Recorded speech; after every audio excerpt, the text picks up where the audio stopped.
Good morning, everyone. I think it's time to start. So thank you. Thank you to be here and to attend, I think, one of the most interesting of the panels of MedInfo. So thank you. We have an organization with a presentation that I'm going to do. And then all the panelists will have some minutes to react on the presentation. And most of the time of this panel is for you, in fact. So we want to be the most interactive as possible, and we want to have your question, your opinion, your point of view about the issue that we are going to present. So thank you in advance for your involvement and your participation. So the name of the panel is Shaping the Future of Biomedical and Health Informatics in the Digital Health Area. So could you raise your hand if you think that there is a difference between biomedical and health informatics and digital health? Who think there is a difference in the two expressions? So a few of you. So we are going to discuss this. So is the digital health the fancy term for biomedical and health informatics, or do the two expressions cover different notions? So there has been a mail from Peter Hamby in the list of the fellows of the American College of Medical Informatics in May 22nd. So the mail was about a publication that was in JAMA, and where two authors, Carr and Topol, advocated for the establishment of a standardized Master of Digital Health degree with a well-defined core curriculum to address the need. So they established that there were a gap in the curriculum about health sciences and health informatics sciences, and they proposed to have a specific master degree dedicated to digital health. So Peter Hamby with Geneviève Melton, who is the president of EMEA, and Philippe Payne, who are the leadership of EMEA, they they sent a letter to the editor, and they wanted to explain that the author's characterization of the current educational landscape was incomplete, and that there are solutions to train people in health informatics sciences. So they also answered to the letter, and it was obvious that they did not understand what was in the letter of the EMEA leadership, and they still re-say that yes, it is distinct from the more academic Master of Science, so it is different, and there is no solution for this training. So this mail of Peter Hamby launches a lot of discussions with Robert Greenes that answered, digital health does not strongly appeal to me because it seems too simplistic, but it does have the virtue of being more intuitive to the broader community than the term of biomedical and health informatics. And William Hirsch, that we have the chance to have with us in the room, said that the process would take years, and the better is to keep doing what we have done very well for decades. So no worries about the digital health trend. So one of the consequences, one of the conclusions of these exchanges is that maybe biomedical and health informatics is not so clear for everyone. It is not so clear what it means, what we are doing when doing biomedical and health informatics. So maybe a definition from the National Library of Medicine in the context of biomedicine and health. Informatics is the study and practice of using computers, information technology and data to improve health outcomes and care. It is related to data science, but the variance in the definition of these two fields do not establish a clear relationship, with some indicating that they are the same, overlapping, or that one is a subset of the other. So this is the position of the NLM. And if we turn to the INIA with the recommendations on education in biomedical and health informatics, so there has been a second revision that has been published in the IJMI, and you see that it has been well established that biomedical and health informatics is composed of 5 pillars, the core principles, but also health sciences and services, computer data and information science, social and behavioral sciences, management science, and the specialization. So we have a huge pillar that is based on computer, data, and information science. When we come back to the name, at the very beginning, the science was focused on medical informatics. So I put the first book of François Grémy, that is named Informatique Médicale, so medical informatics. And then medical informatics evolved to biomedical informatics, to include all the bio side of the medical informatics. And then we observed that medical was too tiny, and that we have nursing informatics, and we have also genetics, and we have also a lot of new data, of new jobs that have to be included in the perimeter of what we were doing to come to the biomedical and health being much larger, health informatics. And if we consider the biomedical and health informatics, so the definition could be an academic and scientific discipline. The objectives are to optimize biomedical research, clinical processes, and health systems through computing and information technologies. The scope is that it covers a wide range of technologies, including electronic health records, NLP, AI, connected medical devices and communication platforms between healthcare professionals and patients. And the approach is based on scientific principles. It focuses on both theory and practice with a strong academic orientation. And if we try to define digital health, so the definition is a broader and more applied concept that encompasses the use of digital technologies. The objectives are to provide practical health solutions such as health apps, telemedicine, connected devices, and the use of artificial intelligence to diagnose or monitor patients. And the scope is exactly the same, and the approach is different, focused on technological innovation, rapid deployment, and direct use in daily life by patients and healthcare professionals. And this morning, Christian Ovis, who is one of the panelists, sent me the definition of digital health that is proposed by GPT-5. So GPT-5, digital health and biomedical informatics both sit at the intersection of healthcare, technology and data, but they differ in scope, goals and focus. Digital health is an umbrella term using technology, apps, wearables, telemedicine, AI tools, to improve health outcomes, healthcare delivery, and patient engagement. On the other side, biomedical and health informatics is the science of managing, analyzing, and applying biomedical and clinical data for decision-making, research, and healthcare system improvement. So we have also the definition of GPT-5.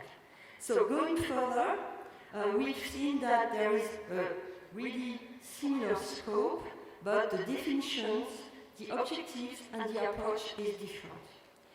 So, if we want to summarize, biomedical and health informatics focuses on integrating information science into biomedical research and clinical process with an academic and structural approach, whereas digital health is oriented towards the practical application and implementation of innovative technologies in healthcare, often with a direct impact on patients. So, I am now opening the discussion with a few questions. Are biomedical and health informatics and digital health really different? Is the issue only a matter of terminology? Does the difference worth different curricula? Do we have to rename biomedical and health informatics to make data science and digital health more explicit? What is the future of IMIA towards this new trend of digital health? So the panel is composed of very famous, very pioneers in biomedical and health informatics. Patrice de Boulet from France, Ed Hamon from the United States, Jack Lee from Taiwan, Christian Lewis from Switzerland, Eymar Marin from Brazil, Otto Riener from Germany, Ted Shortleaf from US. So they will give you their opinion, their point of view about the issue. They will have each 5 minutes, and at the end we want to talk with you, to interact with you, and to hear for your point of view and your questions. Thank you. So the first one is going to be Patrice de Boulet. Patrice, the floor is yours. Thank you very much, Brigitte. So the title of the panel, for me, is composed of 3 parts: medical informatics, health informatics, and digital health. I believe its meaning of this separation is very important for us and for the profession at all. But before entering the discussion, I would like to make some comment to what I believe is a misleading model in medical informatics. We build our field on the pyramid, which is a data, information, and knowledge pyramid, with data that generate information and information that generate knowledge. But we could invert that pyramid, considering that everything is knowledge, knowledge generates information, and information generates the collection of data. So imagine that a politician has a revelation that COVID vaccine, maybe COVID vaccine, are inefficient or even dangerous. Then he can now use AI tools to generate false knowledge, false information, and fake data, acting as a false prophet. So, in my mind, we should replace these 2 pyramids by a triangle with data, information, and knowledge at each corner, and bi-directional arrows between over the 3 sides, in the manner of Ogden and Richards with a cyanotic triangle. So let us now focus on these 3 parts. The meaning of medical informatics. The German name did not come in France, it appeared as informatique in Germany in 1957. It was in the book of Karl Steinbourg. And the French version, informatique, that was reused by Grenier, was proposed in 1962 by a French engineer, Dreyfus. And informatique at the time was defined as a science of information and its processing by a computer. But we must consider that medicine, which is over medical, is both the science and the art of managing patients. And François Grenier, when he created the IFIP, the name that was given was information processing of data. But the word medical informatics became very popular. It was translated in Italian, in French, in English. And in 1974, it was time to call the first meeting, Medinfo, in Stockholm, medical informatics meeting, and at the same time that the EFIC-TC4 that really had started became India. So, to summarize, medical informatics is built around three dimensions, which are science, medicines, and information processing. And the data and the knowledge dimension of our triumph are just skipped. And they are better expressed by data science or knowledge engineering science. Now let us consider digital health. Health is a key dimension naturally endorsed by politicians, by governments, and by the computer industry, because it's nice to say that you take care of the health of your citizen. Health is a human target, and I believe it's a subset of happiness. Digital health is becoming very popular, but for me it's a curious association, because most physiological processes of the human being and living being are analog and not digital. So I believe that digital health is just a subset of electronic health that covers both analogic and digital processor, and electronic health has been renamed e-health by WHO. But if WHO gives you a good definition of health, they forget to give a definition of disease, you know? And finally, the action dimension of medicine is skipped in the digital health world. Now, health informatics, for me it's nice because it's a go-between between the strengths and both the strengths and the limits of medical informatics and digital health. So, but I believe that we should replace health by healthcare if by the suffix we want to give an action dimension, which is the action dimension of medicine. So I believe that healthcare informatics would bring the science, the action dimension of medicine, and the goal of medicine. Indeed, finding the right expression is a very tricky issue. Shorter expressions are better than longer one. And within two words expression, the noun give the kernel. Give is the noun is the gravity center. So health is the gravity center of digital health, and medical informatics is informatics, which is the gravity center. But unfortunately, the meaning depends on the language. It's different in French, in Italian, in German.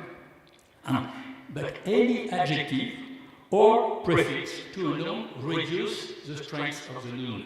For me, biomedical is shorter than medical. And global health, for example, is shorter than health at all. So I think we need to be careful with the suffix or prefix that we add to nouns. And if I take the example of biomedical is health informatics, we put all that together. In my impression, it's both a compound adjective, two nouns, and it could be too long for our common brains. So let me give you very shortly my small experience. François initiated a curriculum that were application of informatics in medicine in 1967.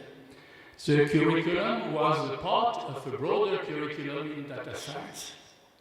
And when Rémi left Paris in 1984 from Montpellier, I had the chance to take the consolidated master in medical informatics, and I changed the name in bioinformatics just to attract the biologists. But I have the impression that at the same time I reduced, in fact, the field. And today, master degrees in France, art, bioinformatics, medical informatics, there is a lot of diverse masters. So, in fact, we have just added complexity to the existing complexity by changing the names. My research laboratory was successively, in 1998, it was medical informatics, public health and medical informatics in 2000, and now with Marie-Christine Jolin, knowledge engineering and e-health since 2007. So, to summarize, I am very happy and proud to see that the 50 years continuity of the medical informatics expression has supported a full group, a full network of scientific people that work together. Thank you, Patrice. Thank you very much. You will have more time during the discussion. Thank you. Ted, now is your turn. Thank you. Okay, thank you. This topic of name changes is actually as much emotional and sociologic. Yes, better? Okay. And sociologic as it is a scientific discussion. On the other hand, we're very much involved with the topic of science in this discussion today. And I do believe that naming is important, and I've lived through many versions of the name of this field and thought that the progression would be revealing perhaps as we think about where we are today with the digital health question. In the early 1970s, I kind of discovered this field for myself as a medical student interested in computing, managed to put together a joint degree program, so I got a PhD with computing while I was doing my medical studies. And I needed to call my degree something through a special program at Stanford where I was a student. And I didn't have a name for the field. If I had been aware of early work by Francois Remy, I might have known a name for the field, but instead I just called it Medical Information Sciences. And that's what is actually on my diploma as my PhD. I ended up, after finishing my clinical training, coming back to Stanford to join the medical faculty in the Department of Medicine as both a physician and a medical information sciences researcher and educator. Early on, I was called into his office by a senior professor who said to me in an advisory role, "You're doing something very unusual and difficult at this school. You're coming in as a tenure-line faculty member, and people are going to think all you do is program computers. Everybody else has a lab, they're doing the traditional science space. You need to convince people while you're a faculty member that what you are doing is science if you want to succeed here." Well, this to me seemed logical because I thought I was doing science, even if I didn't have a wet bench lab. But this became an intrinsic part of the way I thought about developing education and naming in the field. It was only a few years later that the informatics name began to be used, and I quickly embraced it, and we called ourselves the Section on Medical Informatics at Stanford for many years. But the emphasis in all our educational programs and the work we did was on the scientific components of this field. There was some tool building. In those days, that's about all you could do. You didn't really change a hospital very much. Some academics over time, however, began to build systems. And there was a nascent industry that developed over the next 10 to 20 years. And some students wanted to go out and be part of companies that were developing and implementing and selling medically oriented information science products. And we welcome that they did that. I must say it was more likely they would do that if they did a master's with us than if they did a PhD, because the emphasis of the PhD was so much in developing new scientific insights. There was a huge change in the 1990s as our program evolved. Certainly in technology, incredible processing power began to evolve. Memory became cheap.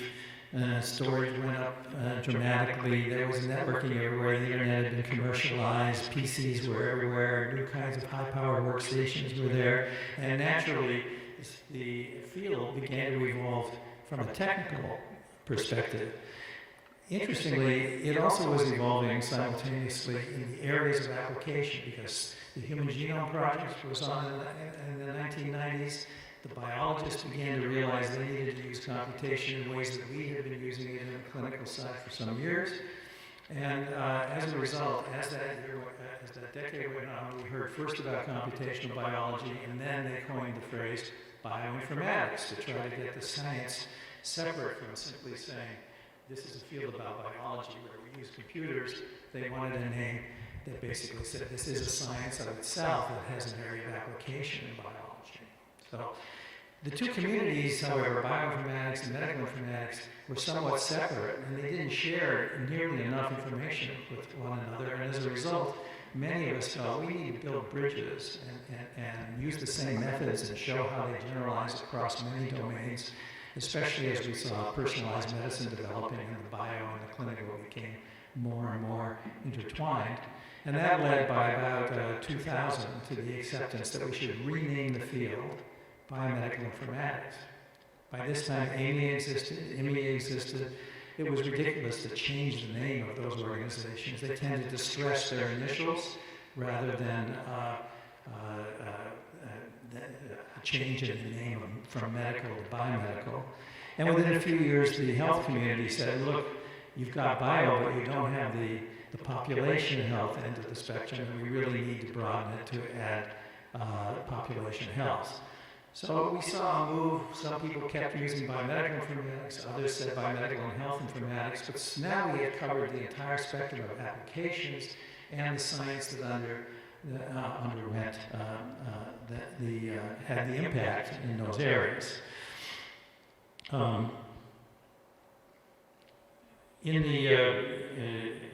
In the last 15 years, with the evolution of new digital devices, smart devices, mobility, chips in everything, and the like, we began to see marvelous new companies and applications develop in the health arena, as you are all aware. This led to a great excitement with some of our students, and many of them wanted to go work in areas like that, and headed off into what ultimately became known as that digital health subset of our very large set of disciplines, as I saw it. The digital health name has been around. We've had a view of what it means as a sub-area of our field that focus more on engineering and on application, but not as a competitor with the overall naming of the science itself in the biomedical and health informatics arena. Biomedical and health informatics has embraced digital health. We, in some cases, have courses designed to prepare our students to go and work in the digital health arena. Many of them like that a lot. The notion of having a master's of digital health does not object. I don't find that objectionable. But to say that that's the new name of what we have been doing for all these years, to me seems absolutely absurd. They're not the same thing. And biomedical and health informatics is the scientific foundation that underlies much of digital health, along with a variety of engineering disciplines. So I would argue against any change in the name, which now is very all-encompassing across all of biomedicine and health. However, there's certainly a role for an MS degree in digital health. Thank you. Thank you very much, Ted. And the next speaker is going to be Christian Lovis. Okay. Yes, thank you very much. So there is a Latin locution which is nomen est nomen, omen, which means to name is to omen, to give it to is the name is a sign. And I think the wording is very important. And the wording allows to understand what we speak about, and it also allows to explain and to be precise on what we are doing. And when I think about our field, biomedical informatics, I see that along to what said Patrice and Ted, the namings have changed, and they have changed to be more precise to some stuff. So for example, nursing informatics. But did nursing informatics really build something different, or did it allow to be recognized as doing something as someone? And to to build recognition, and because of this recognition, to allow a field to grow. And I think that when I look at digital health, and including when I look at the various definitions which can be found around digital health, what digital health does is part of what biomedical informatics and medical informatics and nursing informatics and economics informatics and others did and do since a long time, such as evaluation, user impact, patient involvement, all these things, implementations, testing, trials, all these things, application of biomedical informatics sciences have been done in the community since ever. But maybe that those who did implementation rather than develop science and methodology have not been enough recognized. Maybe that those who have been trying to use the tools, failing, restarting, trying to show what works, what doesn't work, have not been enough recognized. Maybe that those who have tried to understand care processes, who have been involved with patients and care processes, have not been enough recognized. So, because I think that it is mostly a problem of recognition than a problem of existence, it is important to use the appropriate wording and eventually to have an appropriate approach to that. And to give an example of this, in Geneva, since several years, we have built a doctoral school which is genomics and digital health, which has a huge success. And in this school, we teach biomedical informatics, but we allow some people, and many of them probably, that feel not to be recognized in their science, and there are nurses, there are doctors, MDs trying to do this doctoral school. So I think that we have to recognize the importance of the words. To come back to what Patrice said, I think also that the words, they are getting more and more precise because we need more precision, because the field is expanding. But this precision builds specialization, and specialization builds silos. And then silos forces us to build interprofessionality and interoperability, not between machines, but between people, also between our students.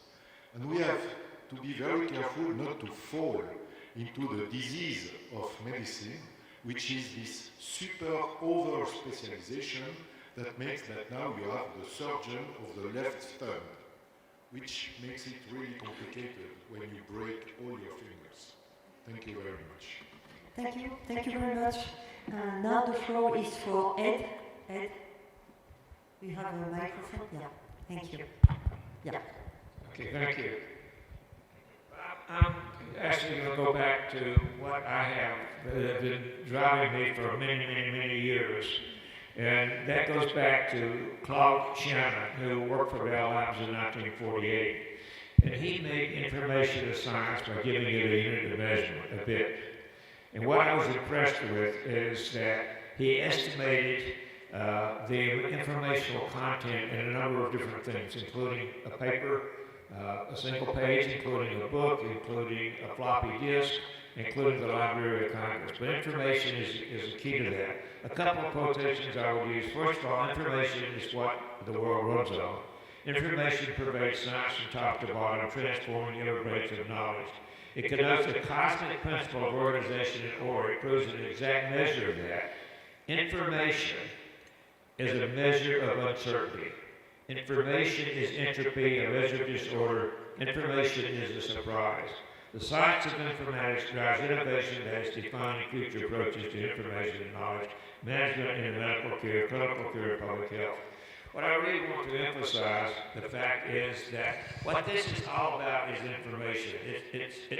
It supersedes any other label, in my opinion. And whatever we do, information is really part of that. I said it's like a diamond. If you have a diamond on a ring, diamond is earrings, diamond is a necklace, it's still the diamond is where the value lies. And I think whatever all this is, it really still is the fact that information is what this is all about. Now, if you dump an entire patient's record to me, that is not information. And I think information and the concept of it is extremely important because it tells us how we need to screen through that data to tell me something that I need to know, something that gives me. An example of this is the fact if I gave you a 9-digit number, you wouldn't have any idea what that meant. If I put dashes in it, and all of a sudden you recognize this as a telephone number. So that's the value of information in what we're doing. I would, in the early years, we used a lot of different names. A couple I remember, computers in medicine we used, but we had a couple of names and it disappeared. We had something called clinical computing. That lasted for a couple of years and didn't do it. I pieced this afterwards before I turned my head. But in 1984, Ted, we mentioned this a little bit, but in 1984, I remember, when we were trying to get ready to create the American College of Medical Informatics, we had a meeting at the Stanford Faculty Club, and I think you were one of the leaders of that meeting. It took us 4 hours, and I always said that Jack Daniels ran out. But we finally concluded to use the word informatics, and I think that was a good move forward, and that made a lot of difference.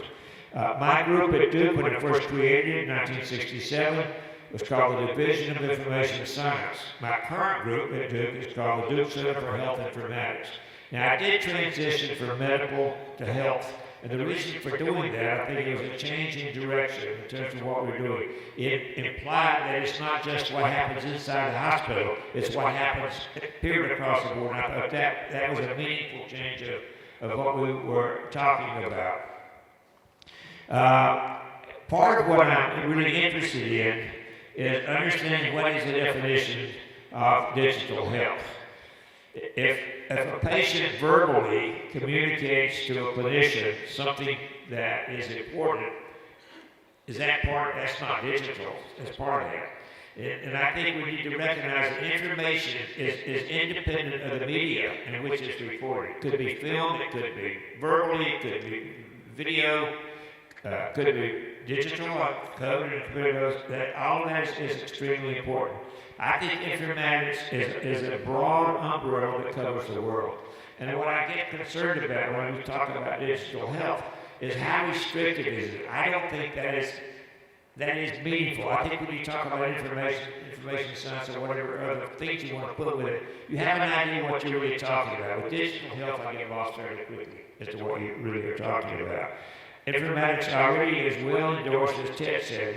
Most universities doing all of that. So I think I want to know the definition of digital health. One, what's different?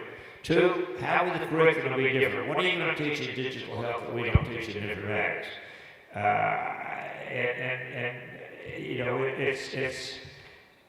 One of my favorite quotes is from Alice in Wonderland. And Picnic said, "It means exactly what I want it to say, nothing more, nothing less." And I think informatics really does do that.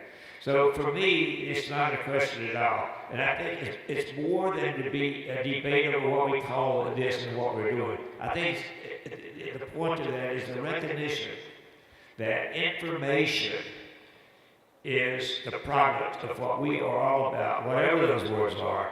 And if we use information and emphasize information, it influences how we design systems, it influences the data that we share, because it has to decrease uncertainty. And I think that's why the word information is extremely important. And I think it would be a major mistake to lose it. Thank you. Thank you very much. And the next speaker is going to be Emma. Okay. Thank you, Brigitte. Actually, I feel a little bit overwhelmed here as the only woman and the only nurse. And thank you for mentioning nursing informatics, Christian, because if you go back to the first question from Brigitte, health informatics and digital health, it's the name we give and we adopt also has a lot to do with the culture.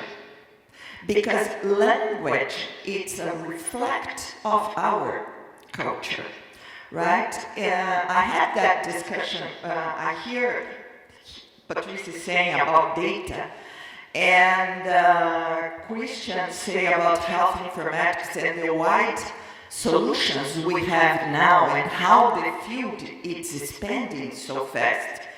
But you know, we still talk with the same problems I heard in my early education, because my education was nursing, obstetrics for 3 years, then master and PhD degree in health informatics, because Brazil adopted in the beginning health informatics and some schools adopted medical informatics.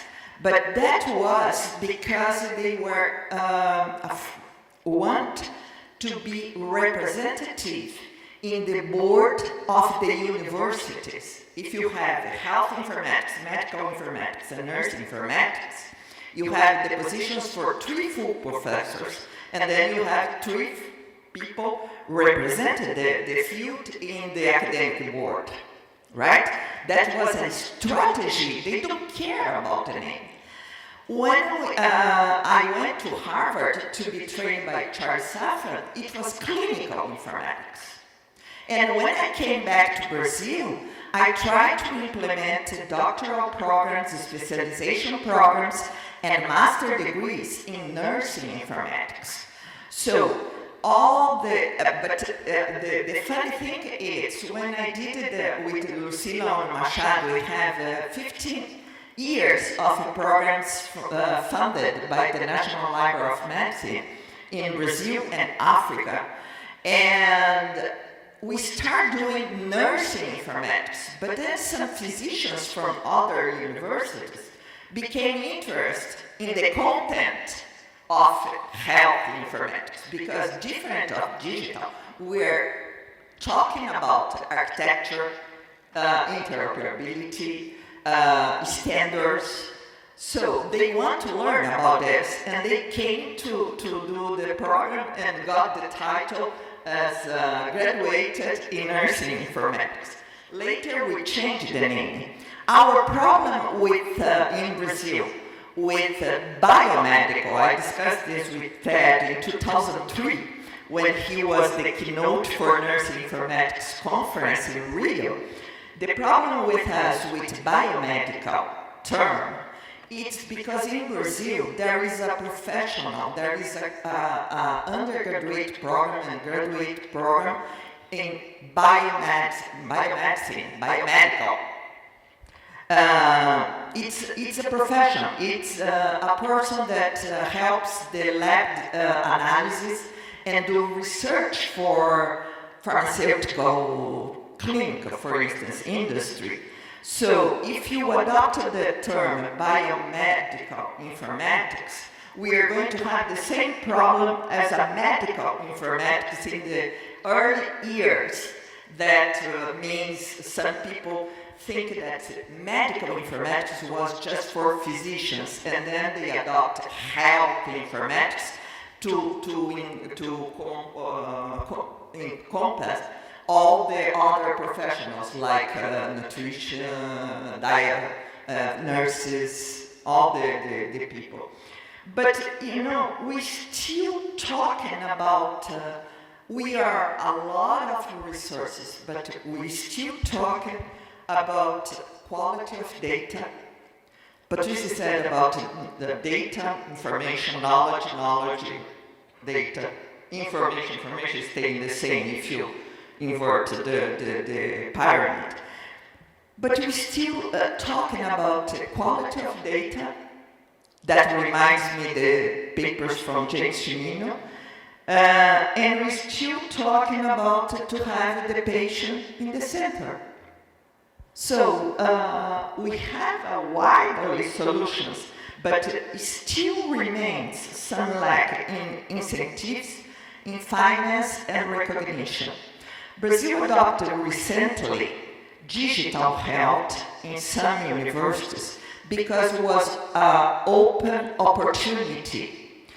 When the government changed and our president selected the Minister of Finance, the wife of the Minister of Finance, she is PhD in what Charles 7 says, telestuff, telenursing, telehealth, and then Charles said, telestuff. And then, to have her involved in the government, they opened the Secretary of Digital Health. So now we have a special place in the government, and there was an open opportunity for us because we sent that paper that Brigitte showed, the metrics. We adopted a list of competencies, and now we are trying to convince the government and the Ministry of Education about the competencies nurses must have and physicians must have it, and all professionals must have it, and the real world application as interdisciplinary collaborations.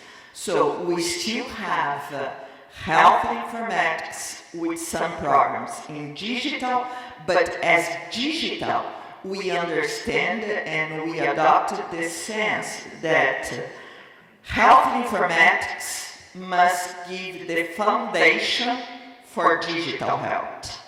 You don't have digital health without health informatics, because digital health is devoted to the citizen, to the patient. And to get that in your phone, application, sensor, IoT, whatever, you need the standards, the interoperability, the foundation, all the hard stuff to build a fancy application to help the patients and citizens to get better health.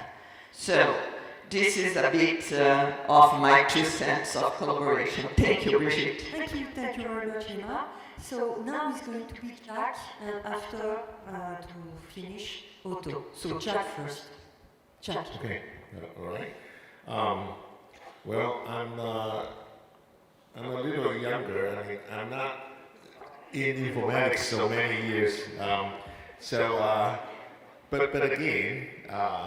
When I came back to Taiwan in 1995, the first 5 to 10 years, all my talks start with what is medical informatics. all my talks. So I only had one set of slides. Wherever I go, I talk about what is medical informatics. The other fact is that I'm editor-in-chief of a journal called British Medical BMJ Healthcare Informatics, Health and Care Informatics. I forget the name of my journal, sorry. And BMJ, of course, British Medical Journal is the publisher. And they asked us to change the name of the journal from BMJ Health and Care Informatics to BMJ Digital Health and AI, okay? Based on their huge marketing research and all that, right? So we were asked to change the name about 6-8 months ago. And it became a very long discussion at the editorial board and all that. Well, eventually we decided not to do it. And they decided they still want to do it, so they published a new journal called BMJ Digital Health and AI. It's going to be, you're going to see it in a couple of weeks. So apparently, there's a difference. Okay, whoever trying to convince me that there's no difference between medical informatics, health informatics, and digital health will fail, because there is clearly a difference.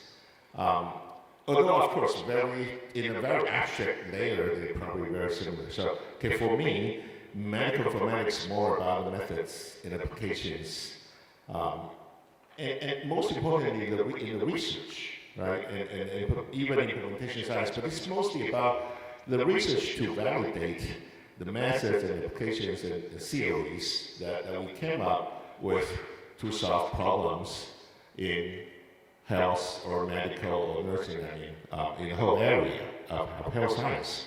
So I have no problem calling it health informatics, right? Like Ed said.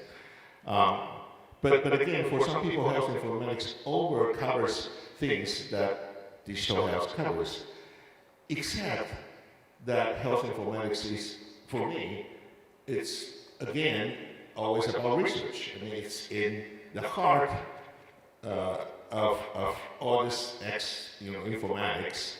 It's about research, right? We want to validate, we want to challenge new knowledge, we want to validate our new methods. However, for me, digital health is the larger umbrella. That's more about FDA certification, marketing and promotion, feasibility and sustainability of business model.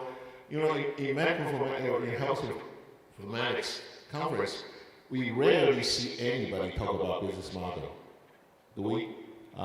You can check out this hundreds of posters and see anyone talking about business model. Personally, I don't see that very often. And digital health is probably more about, more consumer-oriented and easier to understand by laymen, okay? We have to admit that it's a much more popular term in terms of, the whole world than medical informatics. Medical informatics are still kind of, esoteric academic term. So I'm not saying we should change our name, but I'm just saying there's a big difference. A good example is that yesterday I was discussing with one of our colleagues about a project that we did about 12 years ago, 15 years ago. We have a wireless manometer, so we send it to 1,000 patients, and they can measure their blood pressure and do nothing, and the manometer will just send the data back to the hospital. And whenever they come back to the hospital and see their doctor, there's a button that's going to flash in the CPOE, and the doctor clicks the button and will see all this blood pressure that's measured by the patient. And if the patient did a good job, the doctor will say, oh, you did a good job. And the patient was like, oh, I have to do a better job next time.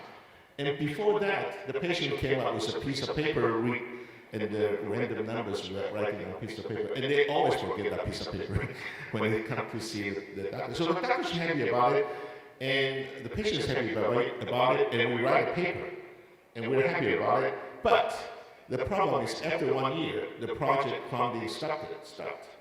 And the patient said, oh, this is so good, we want to buy the manometer, we want to pay for it. But I cannot sell them because they're property of the school. And we have to put it in the storage for 10 years until we kind of, trash it. And we cannot sustain the button. And the doctors were complaining, what's the button? I can look at the blood pressure of the patient and it's gone. So it's actually, the reason I'm telling you this example is that it's a good medical or health informatics project, but it's probably not a very good digital health project because there's no sustainability. But in terms of research, it achieved the goal. We got the funding for 1 year, and we spend the funding, and we write a paper, and we validate the model, and we tell everybody that it could work, right? But then we never thought about making it a product, putting it into the market or FDA. I mean, nobody mentioned FDA certification. Things like that, we just did it. Of course, with the IRB approval. So I think for me, that's kind of the epiphany. Oh, that's the difference between digital health and health informatics for me. I mean, there's no right or wrong. It's different perspective. So my final recommendation: if we have to change the name or we have to put something under the name, I would say medical informatics dash the science that drives digital health. Thank you. Thank you very much. So the last panelist is going to be Otto Rienoff, And then after, we will have a lot of discussion, I hope, so prepare your questions, and thank you. Okay. I would like to follow Jack Lee's argumentation and move even a little bit further. Our colleagues have described primarily the roots of our field and discussed the scientific orientation in our field. And I totally agree with most of these discussions. I just want to remind all of us that the terms which we use are differently historically used in different countries, and that the medical systems or the health systems in the countries are different regarding health professions. For example, the American tradition with nursing as a main role is different from the German tradition, and some countries are following the American tradition, some the German ones. Germany is now looking into the American tradition to transform it. So there's movement. We are not talking about similar structures, similar processes, similar professions. But I would like to do one change in the discussion, and I would like to look into the future instead of looking backwards. And what is very irritating in our country, in Germany, are the dynamics which are going on now. And to start with the thing which is frustrating us, a lot of new terms are used, and the organization of medical informatics in Germany is losing its role, and the physicians' organizations of several states have cut the collaboration with this organization and has built up new structures, processes, which using this term digital health, which is very complex, as discussed by our colleagues. I see this also as a problem. But, and now I want to come to 4 points very briefly. In our medical school, our university in Göttingen, Göttingen is quite a research hub in Germany. I see something which is very irritating, and that is that the knowledge explosion, as I call it, the growth of knowledge is speeding up in a degree which, as far as I understand, our scientific society, as well as politicians and so on, have not handled. The speed of new results saying that this or that what we are doing is not the right way is irritating. And this is not only true for medicine, this is true for archaeology, this is true for everything. This knowledge explosion, as I call it, is, for my opinion, not managed so far. But it has an impact on fields like medical informatics, like many other ones. Second point. Because of the more and more knowledge, we have a development in the world which is similar to something which happened in the late 19th century when nature sciences had much more impact of medicine and clinical work than before. And that was that in the States, in France, and many other developed countries, the results of the research and of the professionalism went to a speed that the nomenclatures in the different countries started to become different. And that had the result that you had the same research results for several groups, for several universities, but they were nominated in different terms. And it took quite some time to standardize this. And this was one of the backgrounds why international nomenclatures have been developed. And here in our room we have some famous colleagues who have been developing in this field. And currently, and you know about the last ICD-11 work, had taken several years to finish it. This knowledge explosion is also hitting nomenclatures. And new ideas about how we can handle this is coming up, but this is crazy, but you probably know, the speed of developing new therapies is so high that even in one country, you do not know exactly anymore which highly specialized lab is having already a new therapy for very highly specialized disease. My mother and my sister both had this problem that they, in one case, they were lucky, in the others they were not lucky, that the doctors knew that there were research labs in Germany dealing with this highly specialized disease. And in my sister's case, it was possible. She was dying. She was brought to this lab. The lab treated her. She went home 2 weeks afterwards. In my mother's case, it didn't work and she died. So there's a dynamic going on which is irritating and which we do not manage. So I believe in everything which has been said by our colleagues, but I think that EMEA has to address this new future and not only look backwards, but look into this new world.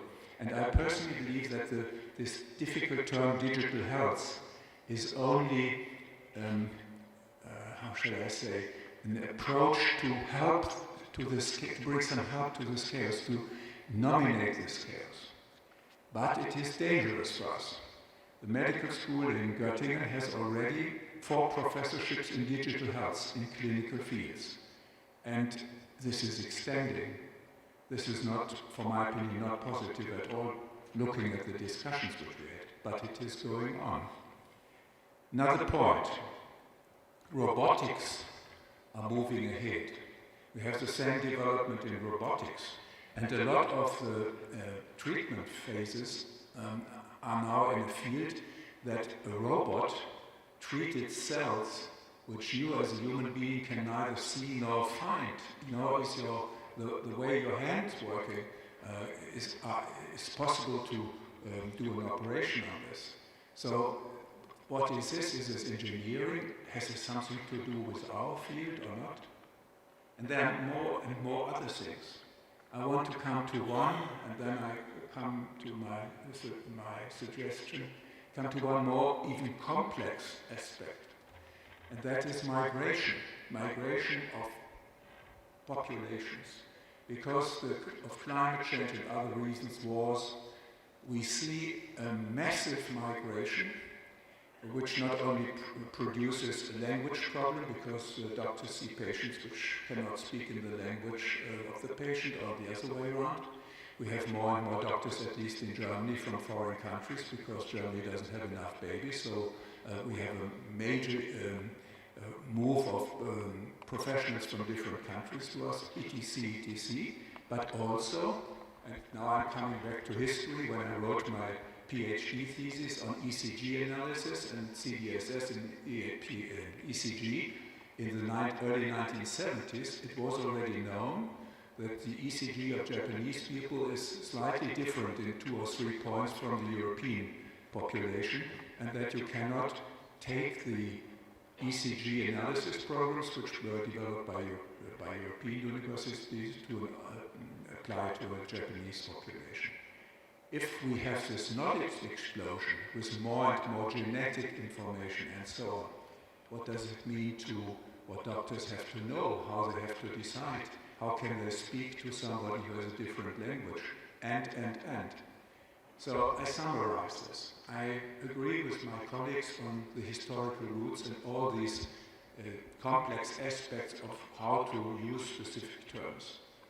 But at the other side, I think we have to open EMEA and our national societies to these dynamics which are the future. And we have to try to pick up some of these funny words like digital health or digital medicine to include a big number of scientists from the clinical fields, from nursing, and from totally new professions. For example, we in our medical school are thinking about a new profession which is supporting surgeons with robots. What is this? That's not a nurse, that's not a doctor, that's something new. So how do we keep this all together? And I think that EMEA, that's my suggestion, should go into a third phase of its history by trying to find an inclusion nomenclature for the scientific people who work in these new fields and these new challenges of healthcare and medicine. Thank you. Thank you very much. So now I have told, as I have told in the very beginning of the panel, it's your time so it's your turn to ask questions and benefit from the expertise and from the skills of the panelists to have potential solutions, answers at least. So there are two issues. The first issue is what do we do with biomedical informatics and digital health? And the second would be how IMIA, as International Medical Informatics Association, should evolve or not towards this trend that is relying on a new term and a new concept and a new activity and maybe a new discipline that is digital health. So, who has the courage of the first question? Yeah. I don't know how it works. Okay. Yeah, maybe you can come here. There is a microphone. Yeah. And for the others, come closer because the microphone is here.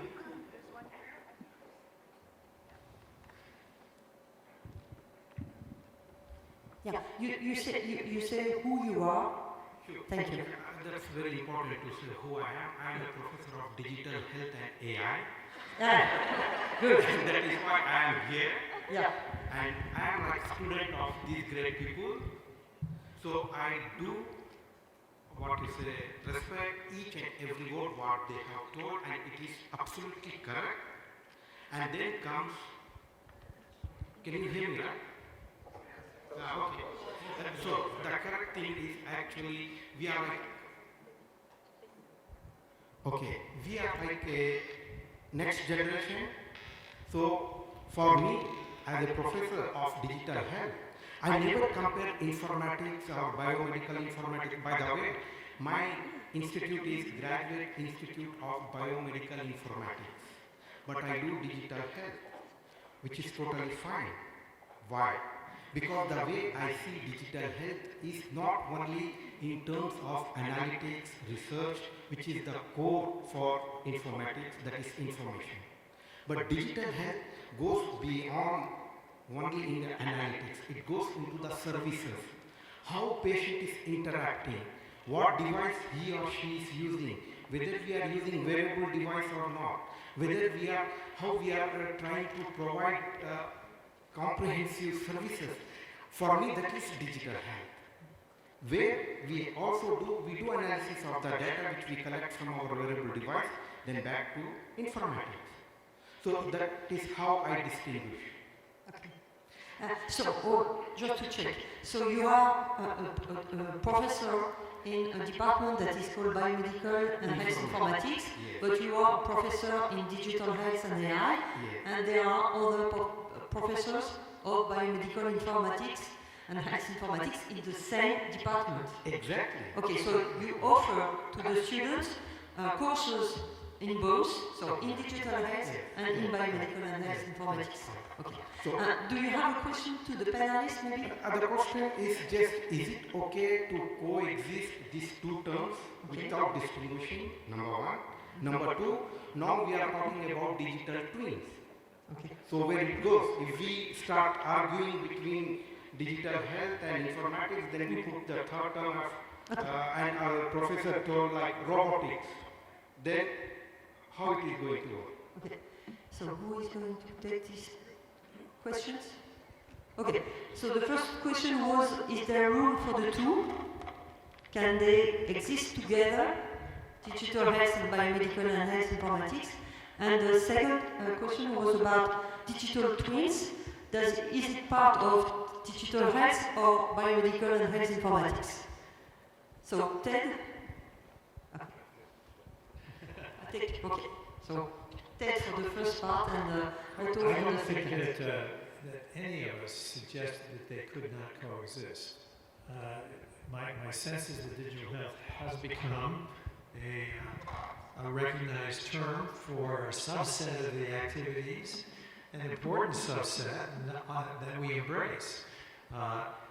The issue is whether or not everything that happens in our field, for example, the bio part of the name biomedical informatics is really not part of digital health at all right now. They feel rather left out if we were to change our name to digital health. And so, having departments have divisions. You could have a department of biomedical informatics where the division of digital health professors that are focused more in one division than another.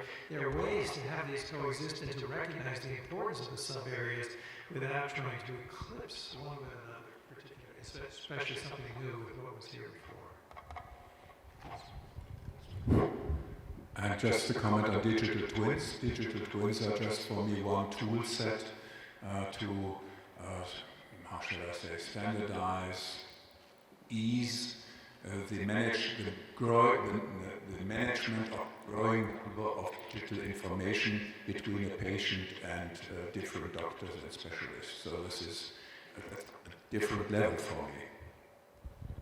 Thank you very much. So the next question. Hi everybody, Neil Sarkar from Brown University, United States.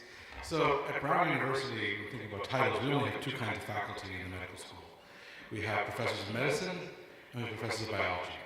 Whatever we specialize in is just a label, right? But so I think that the arguments and the discussions and every institution is going to have their own culture around how they define faculty. The question I have is trying to go back in time. What was the conversation when informatics emerged as a discipline and computer science? How did we distinguish ourselves as a community that is different than just an application of computer science? Because some of that insight might guide us empirically as to how we go forward. Christian or Jacques? No, Christian? Okay, thank you. I remember those days. The very first name of the field at Stanford was medical computer science. And, it goes to this issue of choosing a name that properly captures the content of the discipline, at least for those who know what the discipline is about. The computer science name put too much emphasis on computers. And there were people doing work in medical informatics who were not computer scientists. They were decision scientists. They were epidemiologists. They were cognitive scientists. They were bringing together a variety of areas of expertise in order to tackle these health-related and medically related problems. And so there was an explicit rejection of making the field's name get too connected with computers because we felt it conjured up the wrong image for those who were trying to understand what we were, and in fact what made us a logical part of a biomedical educational environment. Informatics actually offered us an out. There's something I didn't say in my comments, but it relates to this point. I remember a meeting in Washington, probably in the 1980s, when we were all struggling about names for the field. And there was a guy from GW University named Billy Yamamoto who actually wrote a paper, and we had a big discussion about it, about how having the word science in our field would blunt its impact. That real sciences don't need to put science in their name. Genetics is genetics, we know that's a science, biochemistry, things like that. And so why information science? And this was one of the reasons that people pushed us towards coming up with one word which could be known as a science. And that was I think, a lot of the thinking that went behind using informatics rather than computer science or a more technologically oriented term. And digital health, unfortunately, undoes a lot of that. Because it brings you back to the notion that it's about computing and the digital phenomena and so forth, and there's just so much more to our field. May I offer one anecdote for that question? So I'm a physician, but my first faculty member is a pure computer scientist. He just graduated, he graduated a few years ago from a computer science PhD program in the best university here. And when we talked we discussed about each other's research, and he said, the medical research you described are considered trash in our computer science, because these are not research. You're just observing patients, you're giving them drugs and collecting numbers. That's not research, right? And when he explained what is research to me, I said, these are just algorithms, you know, how is this research? So it takes a long time to actually understand each other and complement each other. So one word, I would say we are quite distinctly different from pure computer scientists applying in medical data or biomedical data would be medical informaticians have a very strong insight into the data in the healthcare system rather than just computer scientists. And without that strong insight into the data and ecosystem, pure analytics could lead to very wrong answers. Yeah. So, I would like to make a comment on the two previous questions. The first issue is that we are in a fastly growing trend, and the first thing is to put together people that come from different areas. So if we give names different to these people, statistician, bioinformatics, so it's nice. And then if you put all these people together, maybe you will create a department, and you need to find some good name for that. So I think it's context dependent, country dependent, language dependent. And there are other situations like India, where you have a collection of people coming from different directions, and they need to think that what should they keep the same name, or should they make their name evolve at the risk of speaking. So I think the conditions are different depending on the condition. I like to have different names, it's not a problem, it's just choosing in context. thank you. Yes. Yeah, you mentioned nursing informatics. You know, since the beginning, when we were discussing how to criticize a little bit the past, but in the past we adopted the name of nursing informatics, and we still keep the nursing informatics, just to make sure the nursing process of caring is visible in the whole process of the citizen care, patient care. Of course, as I said, it's an opportunity in the country to adopt it. If in your country it's okay, as I said, in Brazil now we adopted the digital health because the political phenomenon happens in Brazil has the Secretary of Digital Health.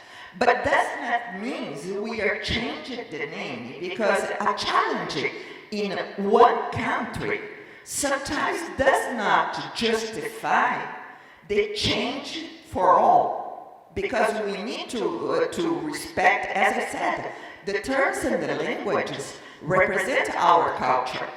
So it's important that we have some guide for global directions, but it's also important to respect what has a meaning inside the country. So in my opinion, you are just doing fine. Question. Yes. Well, so I think the words are important, as I said before, because of precision, but they have also an adverse event. This specialization builds fragmentation. So we have to be careful at making sure that we use a wording that allows recognition without building fragmentation. And make sure that this is not building communities with silos of people not sharing, not speaking together, so that then we have an additional work to build interoperability between these silos.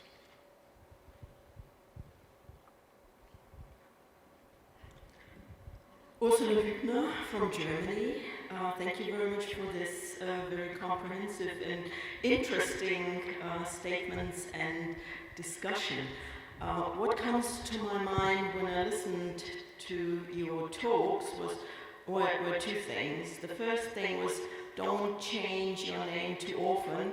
You then lose your identity and recognizability. And the second thing is that, and now I'm speaking in terms of the India Secretary, when we want to reach out to the broader communities in order to be more conclusive, we have a chance to grow. And I think this is, should be one of the goals of EMEA, to grow and to be as inclusive as possible, and in particular to reach out into the medical and nursing disciplines in order to catch all these people that are around with different names, such as digital health, e-health, telehealth, etc. And my question is not only to the panel, but also to EMEA as an organization: how do we do that in a more systematic way than we did it in the past? Because speaking for myself, I was not a medical informatician right from the beginning. I started in the field of cerebral blood flow and metabolism, and just by chance, I ended up in EMEA and as a medical informatician. So the question is, how do we do that more systematically? Thank you very much. Otto? I would like to make one more comment. I agree with you that these dynamics are worldwide, more and more people under these terms. But EMEA and the next president have to, and the board, has to come up with a very difficult decision. Not only whether you change the name a little bit or a subtitle or something, that is one thing. The second thing is, I said it's exploding. Yeah, but what type of organization is needed to handle this big amount of people? Let's say we have a success story for 2 years, and suddenly we have not one, I don't know how many, maybe 40 member societies, but we suddenly have 200. What does this mean to EMEA? What I cannot predict, but I think I was open enough to you, I would not predict which scientific societies pop up in Germany in the next years. There are so many, I have problems with the term digital health too, but I would include this name a little bit to pull people from that world into our world and professionalize this. That is more my background. But currently, there are so many institutions which are called digital health in Germany. And I told you the physicians' organizations are moving to this term. So I feel a little bit afraid of what our societies, what is happening with them, if they do not open a little bit in this modern, or how do you call it, even not so positive, but into this type of technology and terminology. And the same is true what you said, the ministries, the European funding programs are more and more using the term digital health. And one of the reasons for this is, and there has been a famous group from Australia publishing a paper yesterday here on the panel. I was very impressed by this. That more and more systems are designed for patients, for human beings, not for doctors. Just, is that our word or not? Do we link all this by digital twins or something like this? I don't know. The only thing which I'm afraid of is that we end up in a very scientific corner without relevance. Thank you. Yes, Ed? My degree actually is in electrical engineering, but I've never worked in electrical engineering. I'm working in the field of what I call informatics. And I call myself either an informatician or an informaticist, and I'm not sure I understand the difference between those. But I can never see calling myself digital health. I think those are some of the factors that have to consideration. Second point that I would make is we need to worry about the fact that if we start changing the name, then 2 years from now it's going to be AI health. And the problem with that is the fact that it's going to make it extremely difficult to do retrieval of articles. We'll have these labels, these tags on articles that are done, and then it's going to change. And so how we track what's happening, the consistency of that, I think is going to be an issue. I think there has to be a better motivation for changing the name away from the fundamentals than we're hearing so far. And I said, if you start changing the name, do it in pencil, because it's got to be changed a lot. Just to answer, also to give my answer, I think that there is a problem with digital health because this is something that is very fragmented.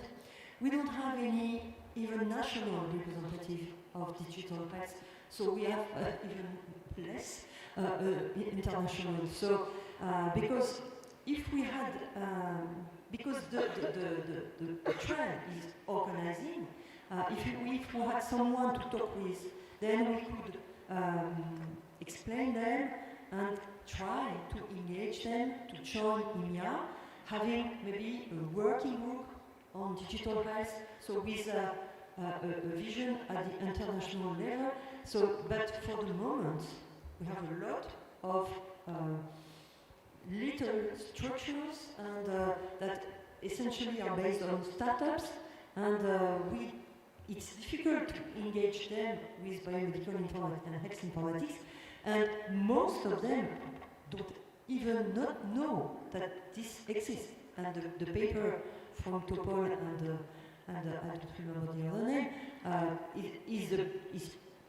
does prove that they don't know what biomedical and health informatics is doing and how we already propose answers to digital health issues. So it is not well organized, we cannot work with them for the moment. Yes, Stéphane. Thank you for a very interesting discussion. I learned about some of the background of the field, so thank you for that. So I'm Stéphane Maestri. I'm a professor in biomedical informatics. I chose the name because I was trained in what was still medical informatics at the time. But I think there's one aspect that we have to consider, and I like your opinion also about that. It's almost having to choose between communication and precision. What I mean is that we have a field now that's expanding clearly outside of the hospital. Some of you mentioned that. More and more with patients. And for patients, informatics, they don't know what it is. Digital health, they have a good idea. And it's also a difference between languages. So in informatique in French means computer science, so informatique médicale, they know, okay, it's something about computers in medicine. Biomedical informatics, I always had to explain really what the field was about outside of our area. So what I'm thinking or wondering is whether we should maybe embrace digital health more, mostly for communication, maybe clarify it or make it more part of our field so that everyone dealing with it, being touched by it, patients for example, know what we do. Mm-hmm. Okay. Thank you.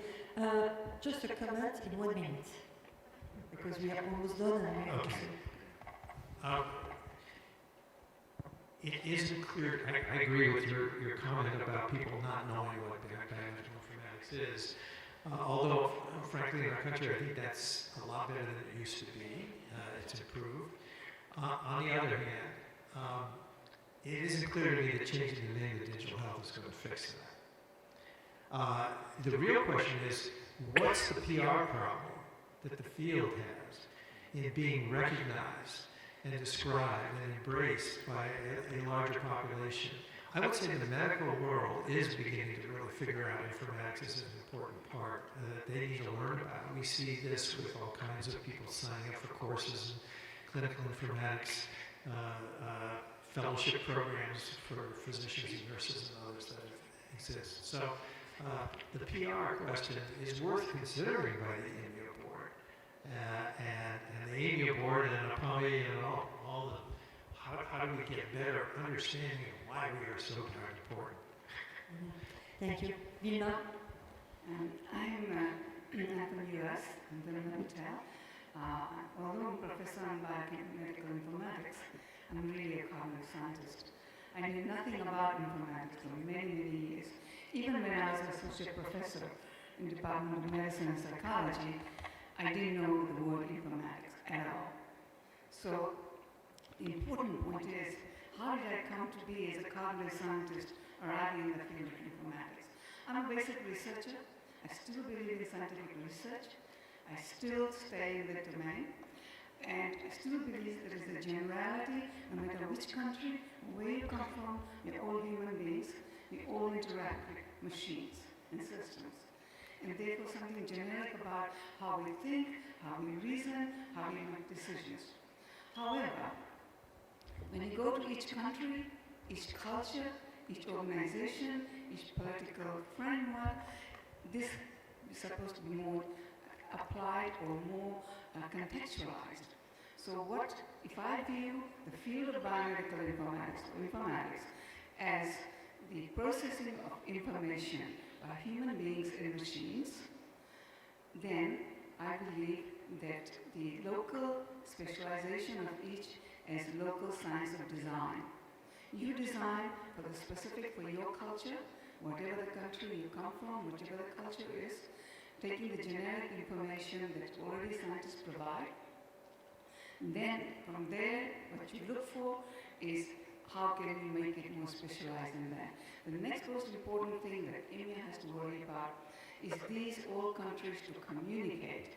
A forum to communicate saying, okay, although we have this generic definition of what informatics is going to be in our field, what information that you have come with as a model for your country, can we develop a taxonomy? Can we communicate?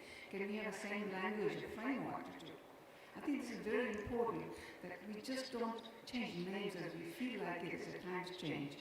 Culture will change, our society will change, machines will get better, but human beings still have to learn and understand, and we have to become more competent.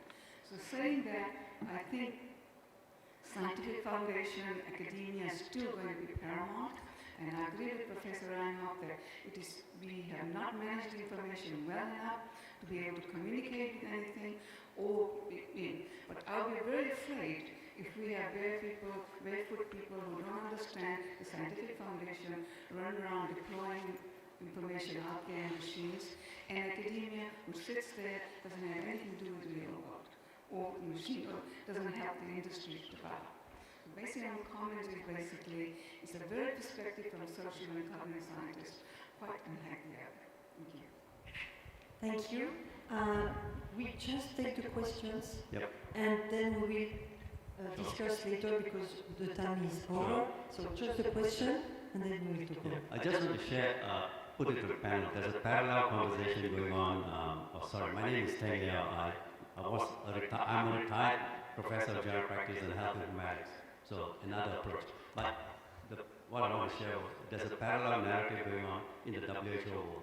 Because one of my scenes was to wear the head of a director of a WHO collaborative center in e-health. Again, another terminology. So the narrative in the WHO field, from what I can see, from where I sit, is from computers in medicine through to the informatics floating around somewhere, right? And then it becomes e-health when telemedicine and sort of health informatics sort of came together to become applied e-health, applied informatics, and the term e-health was coined to encompass digital fields, according to that narrative. Perhaps I'm putting it to you guys. And then the narrative in the WHO, people who are working in the space in the WHO, not necessarily the policy, is that from e-health, because of all the sensors and wearables technology, you need a patient-centered, a person-centered dimension. Right? And so e-health encompassing wearables and sensor technology and stuff became digital health. Now, the reason why, and I think it's important, the history is essential, but at the end of the day, when I'm trying to promote the field of informatics, because I was involved in the definitions with Amy and Paula so many years ago, is when they asked me, when I call myself a clinical informatician, they said, what's that? I said, informatics is the science underpinning e-health and digital health. That's my stand. And we published about that in IGMI as well. Okay, so just to share the narrative, and we appreciate your opinion on that. Thank you. Thank you very much. Very short. Thank you. I'll try to be very short. So thank you very much to Gustavo from the bar. It's a nice discussion about all the terms about informatics biology. So I believe that the key KPI for us to select the right thing or the right department, that we need to get to a name that can be consumed by decision makers so they can understand the value of what we are doing. Till today, I've been 20 years in the field, jumping between academia and government work. I contributed to graduating many students, many of them fail to get the right job, and even if they get the right job, they will never get promoted because there is no clear career path for us. I realized through the year that maybe the best chance for us is to focus on the term that was coined by WHO I think a few years ago about digital health intervention, that which really differentiate what we are doing from computer science or even digital transformation. So you connect whatever contribution that you are doing in digital health with outcomes. That differentiates me from computer science or IT or whatever. I think that maybe the term that I need to have today is digital health interventionists. That's something that can differentiate me from all those other things. Even digital health by its name is not differentiating us. Anyone can say, I can contribute to digital health. So we need to get something that really differentiates us. Thank you. Thank you.